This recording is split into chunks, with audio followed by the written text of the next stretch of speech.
Bonjour à tous et bienvenue dans la newsletter de ce mois de juillet 2023. J'espère que vous allez bien dans ces temps de grande transformation. Je suis Carole Maton et ma mission est de vous aider à vous reconnecter à votre soi divin afin d'exprimer qui vous êtes véritablement et ainsi vous partager mon expérience, mes connaissances au travers d'articles, conférences en ligne, sessions individuelles. Nous vivons une période de grande transformation planétaire ayant beaucoup de conséquences énergétiques sur chacun d'entre nous. Afin de pouvoir s'adapter au mieux dans ces temps chaotiques, cela nécessite de faire des changements en soi et dans sa vie pour ne pas se faire aspirer par le négatif. Cette période peut être une véritable opportunité pour libérer sa conscience. Je vous parle aujourd'hui du but de l'âme.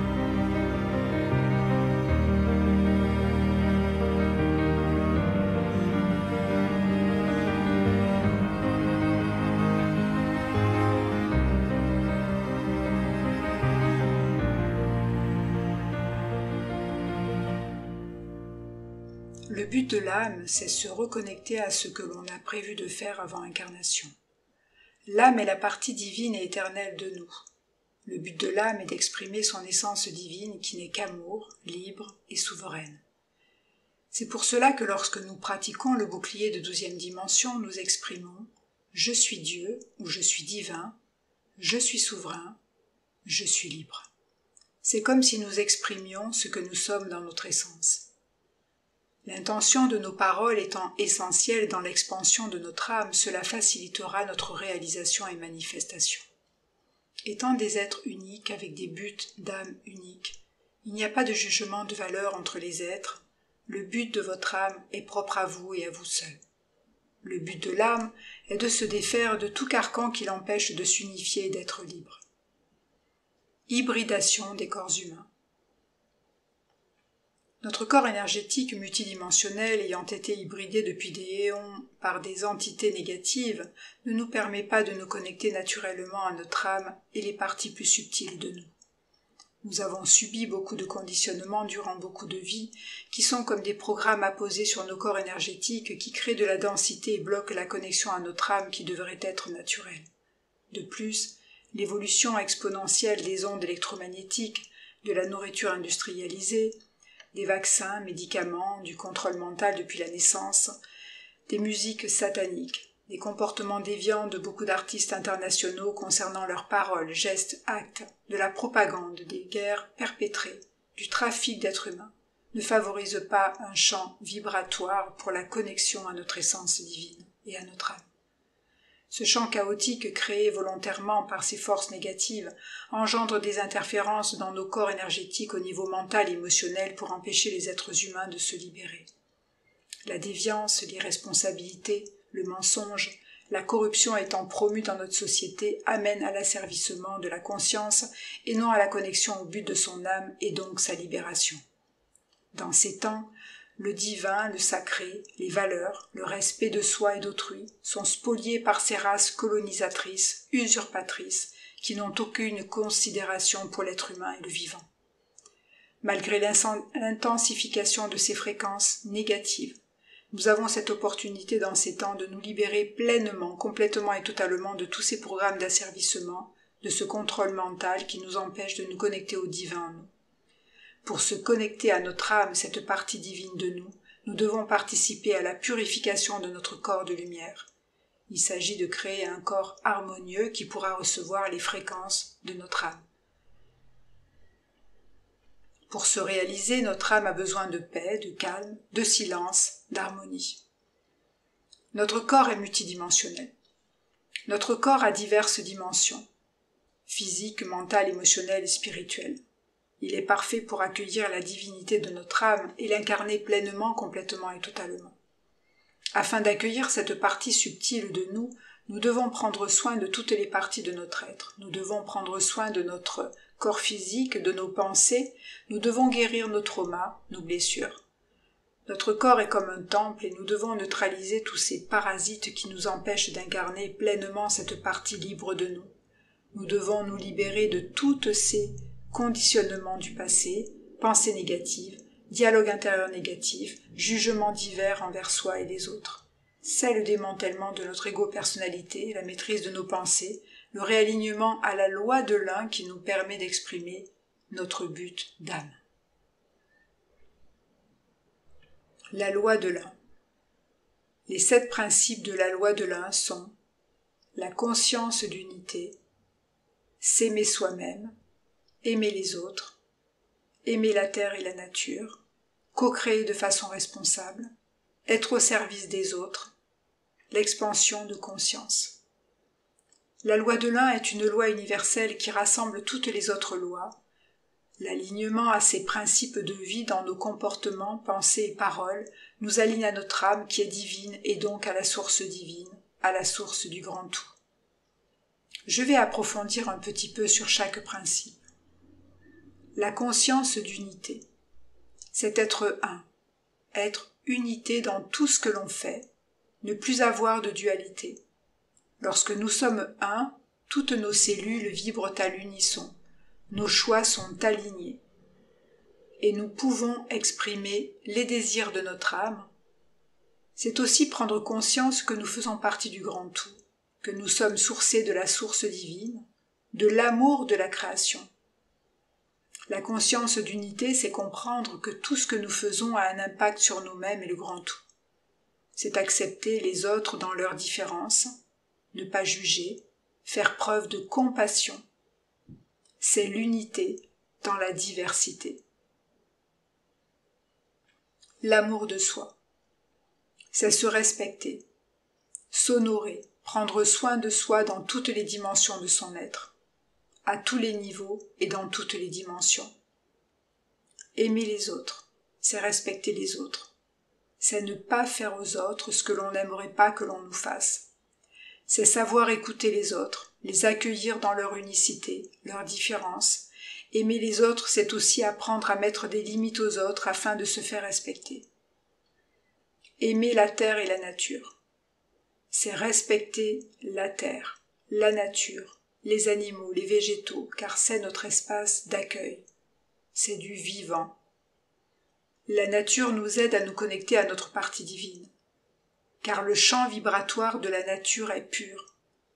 C'est une véritable symphonie de la source divine qui nous ressource énergétiquement, et nous avons besoin de cette terre pour exprimer notre but d'âme. Être au service des autres, c'est apporter son aide avec son cœur. Ce n'est pas se sacrifier pour les autres. C'est prendre conscience que lorsque nous faisons quelque chose, cela sert le collectif, alors que ce qui est promu par la société, c'est davantage le service à soi au détriment d'autrui. L'esprit de compétitivité, par exemple, ne sert pas à l'unité entre les êtres humains. Il sert la division. Co-création responsable. C'est être responsable de nos pensées, paroles, actions. C'est développer la conscience de ce que l'on fait et ne pas nuire aux autres de quelque manière que ce soit. C'est être conscient que tous nos actes ont une conséquence énergétique sur soi et les autres. Expansion de conscience. C'est faire un travail sur soi profond, afin de ne plus être le véhicule de notre égo-personnalité blessée, mais devenir le véhicule de son âme, sa conscience supérieure. C'est s'engager dans une évolution pour être libre et souverain. L'alignement à ces 7 principes de la loi de l'un dans nos actes nous connecte à notre partie divine, ce qui nous permet, au fil du temps, de libérer les parasites, esprits d'asservissement de notre corps multidimensionnel pour faire place à des esprits libérateurs et régénérants. Il faut comprendre qu'il y a des comportements sains qui sont alignés à notre âme, notre soi divin. Ce sont des comportements qui nous font du bien, qui nous remplissent, qui nous unifient, et il y en a d'autres qui nous fragmentent, qui nous désalignent de qui nous sommes véritablement. Par exemple, un être qui se met en colère régulièrement va alimenter des esprits négatifs en lui. Alors que s'il prend conscience de cela et qu'il fait le travail nécessaire de démantèlement de cette colère, s'il neutralise ses rancœurs, ses ressentiments, s'il guérit ses blessures qui ont engendré cette colère, il fera naître en lui de l'amour, du pardon, de la paix. Cela neutralisera les esprits négatifs et amènera en lui des énergies de sérénité, de paix, soit des esprits sains et libérateurs. L'amour fait fleurir notre cœur. L'amour de soi, l'amour des autres, l'amour de la nature, le respect des autres, l'expansion de soi, la responsabilité de ce que l'on fait, c'est de l'amour que l'on se donne à soi, que l'on donne aux autres, que l'on offre à la nature, aux animaux, à notre planète. Ces actes nous remplissent, nous font du bien, accroissent en nous des sentiments de complétude et font fleurir la graine de notre cœur aimant originel. Lorsque nous développons des comportements sains, des valeurs morales, des paroles responsables, tout cela amène des fréquences plus subtiles dans notre corps de lumière. Tout est énergie, tout est vibration, et tout ce que l'on fait de beau, de bon, de vrai, de gracieux pour nous-mêmes, pour les autres, pour la terre, nous élève dans des dimensions plus hautes et ouvre notre cœur et nous connecte à notre âme.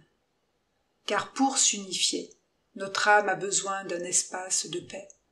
Et tous ces comportements ci-dessus énumérés nous apportent la paix, la joie, le calme, la sérénité et l'harmonie. Toutes ces graines sont nécessaires à notre bien-être et équilibre global. Ces nouvelles graines plantées, nourries au travers de nos actions alignées, guérissent notre cœur blessé par les traumas du passé. Développer son unicité. Se libérer de la lignée familiale. Dans nos éducations, nous avons été soumis à toutes sortes de conditionnements, programmes, croyances qui dirigent nos actions et choix divers dans notre vie. Nous développons notre unicité en nous déshabillant de tout ce qui a été apposé sur nous tout en se respectant soi et les autres. Nos parents ont été choisis afin de nous montrer ce que nous devons développer et travailler dans cette incarnation. En nous incarnant, nous nous chargeons de la génétique de notre lignée familiale et nous devons nous libérer de cela pour exprimer notre être unique. Il faut comprendre que nos familles ont elles-mêmes beaucoup de programmes, de croyances, de projections et que nous en soyons conscients ou non, nous portons tout ce poids sur nous. C'est ainsi qu'il est important d'accroître cette faculté de désidentification. Nous ne sommes pas nos parents, nous ne sommes pas nos traumas, nous ne sommes pas nos croyances. Nous ne sommes pas nos pensées négatives. Nous ne sommes pas nos schémas destructeurs. Nous sommes libres. Les épreuves vécues sont des opportunités de grandir, de nous expanser, de comprendre les leçons afin de nous libérer de ce passé. Si par exemple nous n'avons pas été assez écoutés, considérés à notre juste valeur, nous devons apprendre à nous considérer nous-mêmes, à nous respecter, nous positionner et nous affirmer. De même, si nous avons été trompés, blessés par autrui, nous devons accroître l'amour de soi, honorer l'être unique que nous sommes. Personne ne pourra faire cela à notre place. La plupart du temps, ce qui nous fait souffrir, c'est notre façon d'accueillir les situations. Nous devons nous libérer de cette souffrance délétère pour nos corps. Nous devons nous libérer de ces programmes d'asservissement et couper les liens avec les personnes qui nous ont fait souffrir, qui nous ont oppressés. Il est temps de guérir. Dans le but d'exprimer notre être véritable, nous devons nous libérer de tous ces liens qui créent de la douleur, de la souffrance, et cela commence par émettre l'intention profonde de le vouloir intensément. Je ne suis pas mes traumas. Je suis libre. Je suis ce que je suis. Est un mantra très puissant. C'est le cri de l'âme qui veut être libre et exprimer son unicité. Se libérer de ses peurs. Se reconnecter au but de son âme nécessite de se libérer de ses peurs. Beaucoup de peurs sont basées sur les traumas du passé. Peur de s'affirmer, de se positionner, du regard des autres, d'être jugé, d'être non aimé, non considéré à sa juste valeur. Toutes ces peurs créent des sentiments d'insécurité qui activent en nous le mode survie, ce qui perpétue en nous des déclencheurs émotionnels, et nous devons nous affranchir de ces failles. Les déclencheurs émotionnels ne nous permettent pas de développer des comportements alignés. Ils créent de la disharmonie en nous, dans nos relations et dans notre vie. Exemple, si j'ai peur, je ne me sens pas bien, je ressens un sentiment d'insécurité, je fume. Si j'ai peur d'être trompé, je développe de la méfiance, ma relation sera malsaine. Si j'ai peur d'être jugé ou non aimé des autres, je ne vais pas exprimer ce qui est juste pour moi et je vais me caler sous l'autorité des autres. Tous ces comportements conscients ou inconscients nous désalignent des désirs de notre âme et donc de la manifestation de notre soi profond. Les peurs nous montrent la réalité de façon erronée et non depuis la perception de notre âme. L'âme n'a pas peur. L'âme est libre et éternelle. Si nous faisons des choix sous l'emprise de nos peurs, ils ne seront pas alignés au but de notre âme. Ces zones d'ombre nous montrent des endroits qui demandent notre attention. Nous devons éradiquer cela de nos corps mental et émotionnels, car elles seront utilisées contre nous par les forces négatives pour nous asservir d'une manière ou d'une autre. Les peurs bloquent le but de notre âme. Nous devons apprendre à les reconnaître, développer la pensée juste et les affronter, car là où réside une peur, réside une opportunité de s'expanser. Commencez par affronter de petites peurs. Affirmez votre point de vue par rapport aux autres. Positionnez-vous. Affirmez votre différence. Développez le courage de dire de vrais oui, de vrais non. Sortez de ce schéma du faire plaisir. Honorez enfin l'être unique que vous êtes. Je ne suis pas mes peurs. Je suis ce que je suis. C'est pour cette raison que l'apprentissage de la maîtrise du mental est essentiel au travers de la méditation quotidienne. La méditation calme le système nerveux, ce qui amène à être plus présent à soi et donc à ses ressentis et émotions. Je rappelle que vous avez des méditations guidées sur ce site. Comme je l'exprime souvent, de toute façon, quoi que l'on fasse, il y aura toujours des personnes qui nous jugeront ou qui projetteront des choses sur nous, alors autant être soi-même. On n'évolue pas si on écoute ses peurs. Lorsque nous arrivons à vaincre la peur, nous nous libérons des réactions impulsives déclenchées par les manipulateurs qui utilisent l'agression ou l'intimidation pour prendre le contrôle de notre mental. Affronter nos peurs change notre vibration et de ce fait, nous n'attirons plus à nous certaines situations, car je rappelle que nos failles sont utilisées pour nous obliger d'une certaine façon à changer et devenir plus libres. C'est par l'action que nous changeons, que nous unifions notre âme et que nous gagnons en confiance et en estime de soi. Écoutez la guidance intérieure et incarnez notre être véritable. Lorsque les peurs sont libérées, affrontées, les blessures en grande partie guéries, le mental discipliné, nous pouvons écouter la guidance intérieure divine qui nous guide dans chacun de nos pas. Nous n'avons plus besoin de l'approbation des autres, nous pouvons décider en toute responsabilité car nous savons au fond de nous que nous sommes protégés, soutenus sur ce chemin quoi qu'il arrive. Le travail intérieur nous permet de créer des fondations solides au travers de l'équilibre mental et émotionnel acquis. Nos comportements de plus en plus alignés à notre âme, notre confiance en nous et en la vie s'accroît et nous ressentons ainsi de plus en plus d'aide divine et de soutien spirituel.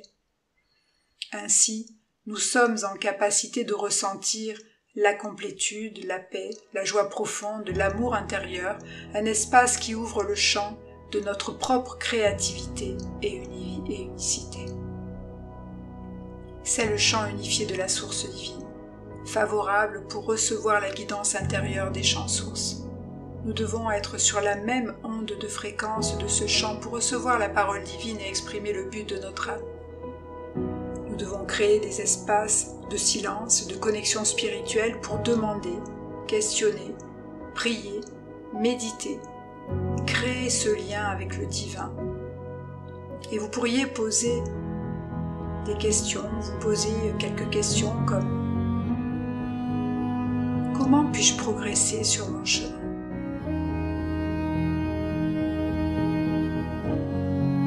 Comment puis-je progresser pour plus de liberté dans ma vie?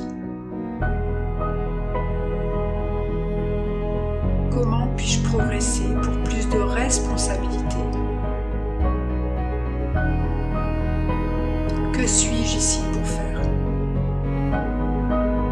Incarner le but de son âme sera de suivre la guidance intérieure qui guidera vos pas, votre plus haut bien dans le plus grand respect de soi, des autres et du vivant. Votre guidance est propre à vous et à vous seul. Je suis un guide, je suis là pour vous montrer le chemin, pour retrouver votre liberté et souveraineté originelle. La liberté et la souveraineté se gagnent ainsi. Je vous informe qu'il n'y aura pas de conférence en ligne ce mois-ci. J'espère que cela sera aidant pour vous. Je vous remercie pour votre intérêt. Soyez doux avec vous-même